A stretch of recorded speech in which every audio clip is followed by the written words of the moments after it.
It's time to talk about Sunday night football. Well, technically Sunday football in general, as I take you through my two top pick games of this Sunday that I think everybody needs to watch.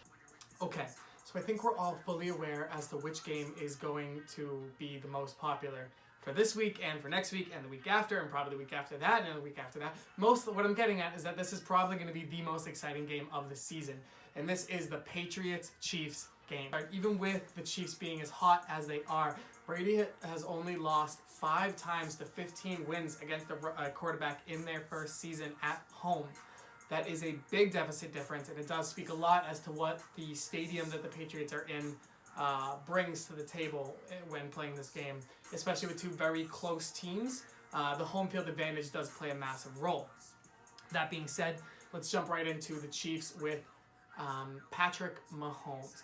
Now, Patrick Mahomes in his first 4 games threw 14 touchdowns before getting his first interception, passing Peyton with Brady being ahead of him, and that award is for most touchdowns but without getting an interception in a season. So he went 4 games, 14 touchdowns, no interceptions, until he got an interception against the Jaguars. That says a lot about what this kid can do. And he passed all those touchdowns to 9 different receivers. Sounds a lot like Brady, doesn't it? Let's go down the list of how their games were in the season so far. We have the Chiefs versus the Steelers, where they came out on top 42-37. We had the game where they faced the Jaguars, which was supposed to be a massive game and ended up being a blowout at 30-14. When they faced the Broncos, they won 27-23. Against the 49ers, they won 38-27. See, the trend you're seeing here is while the Chiefs are scoring an excessive amount of points, they have no defense. The Steelers scoring 37 points makes a lot of sense. The 49ers, Garoppolo's hurt. They don't even have a steady quarterback right now. To score 27 points means a lot. The Broncos scoring 23. The Jaguars even getting anything. People are saying that they're on the up and up because of what they did against the Jaguars, and I think that's ridiculous. The Jaguars have never had an amazing offense. They just play very good games. It's easier to shut down the 49ers right now than it is to shut down the Jaguars. The Jaguars win through their defense, and that's really all there is to it. Their defense did not hold up in this game, which goes to say a lot about the team that the Chiefs have on offense. So let's dive into the realm of Hunt and Hill, who together scored almost 300 yards and 2 touchdowns against the Patriots last season in the game opener. They ran circles around our team, and they're going to be a big play in this season.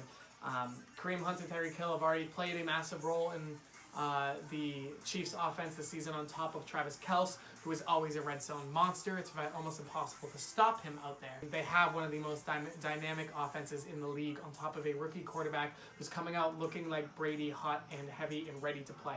He does not lose the ball ever. He will run until he finds someone open. He will not get tackled very easily. Now let's talk about the Patriots. I think the big thing to note when it comes to the Patriots is Edelman is back. So I have a few statistics here of how the games went prior to Edelman's return to the team. Let's take the Jaguars game, for instance. While their defense is great, our offense will compare it to that in comparison to how the Chiefs played against them. While we lost that game, we had James White, who was our top receiver with 7 receptions for 73 yards. Philip Dorsett coming in clutch with 5 catches for 44 yards. Then Hogan with only 3 catches. James Hollister with only with 3 catches coming in to cover. Gronkowski only 2 catches. As you can tell, it's a very low amount compared to what the Patriots are used to. They're used to catching the ball 10 to 15 times a game as he passes it out to everyone. Edelman not being there leaves a lot of room to cover Gronkowski and leaves a lot of room to cover Chris Hogan, leaving James White and Philip Dorsett the only possible targets. Now you take week 4 against the Colts. Week 5, against the Colts. James White, 10 receptions. Gronkowski, 6. Edelman, 7. Josh Gordon coming into the mix, 2. Hogan, 3. Dorsett, 3. The variety of who can catch what increases significantly. You have White getting 77 yards, Gronk getting 75, Edelman getting 57, Gordon getting 50. What I'm getting at is that with Edelman back, it's another person they need to cover, which is one less person who can cover everybody else. Frees Gronk up a little bit. You got Josh Gordon, who's now in the mix, who frees up Hogan for targets, on top of the fact that it's impossible, it seems, to catch against Gordon so far. We've only seen a taste of him, but we all know that touchdown catch that he got from Brady, which was the 25-yard catch, I believe, and the longest throw of that game, in an catchable ball that I think it was a 30-something% chance of catching. That says a lot about what this team's offense is capable of doing. So I guess the problem here is which offense is going to come out on top. Me being a Patriots fan, it may come off pretty biased. I have to give it to the Patriots. The experience, Tom Brady's knowledge, wealth, the core that is back. I just don't think the Chiefs will be able to stop it. I don't think the Patriots will be able to stop the Chiefs offense either.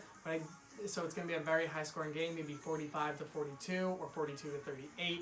I see the Patriots coming out on top of this, squeaking a victory towards the end of the game, catching the Chiefs by surprise. My second game of the week is the Bengals versus the Steelers, which I know is another crazy shock.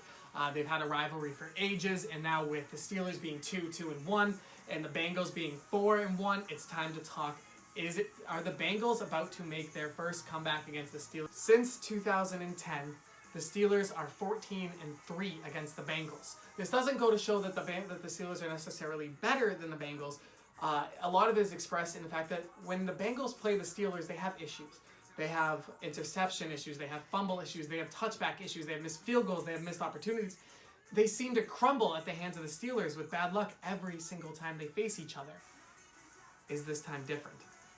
Now, the Steelers have started the season awkward, with Le'Veon Bell not playing and James Conner taking over and kind of playing well but needing to get into the shift of things. And then you have Juju Smith-Schuster, who is taking charge as the leading receiver with roughly 505 yards on the season so far. Roethlisberger wondering if it's time to hang it up or if he can keep playing. Their offense is still together. Don't get me wrong. They have a good offense. They're scoring big on teams like the Chiefs and the other groups. They have no defense. And when you don't have one of the best offenses, you need a good defense or else you'll never win games. They're allowing point after point. The Chiefs put up 37. The Bucs put up 27. Things got better when they faced the Falcons. The Falcons may have been having issues, so they don't really have an offense. They still won 41-17, showing promise that they can bring their defense back into this league. That being said, you got to take the Bengals into account. Having 34 points in a game twice in a row, 21 points the next game, 27 against the Dolphins with a 16-point second half drive with nobody scoring on them in between that.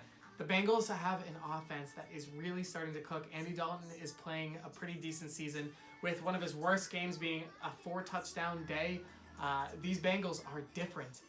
Do I trust them yet? No. This is a must-win for them. If the Bengals win this game, then I have faith that they will carry on this season and make it to the playoffs. But they have such bad luck that they come in so strong all the time as a very well-organized team, and they just crumble. They never make it, and they never show what they really can. 4-1, great. Does it deserve some reputation? Sure, at the end of October, when we see where you're really at. Beat the Steelers, and then we'll talk Bengals about you actually having a shot at the Super Bowl for your first time. I'm going to say the Steelers squeak out a victory 27-24 against the Bengals. I think the Bengals are a good team. I think they know what they're doing now, but I don't think they have what it takes to get over the dying fear that is the Steelers to them. History repeats itself very frequently in the NFL, and I think this is going to be another one of those moments. Thank you so much, and go Pats!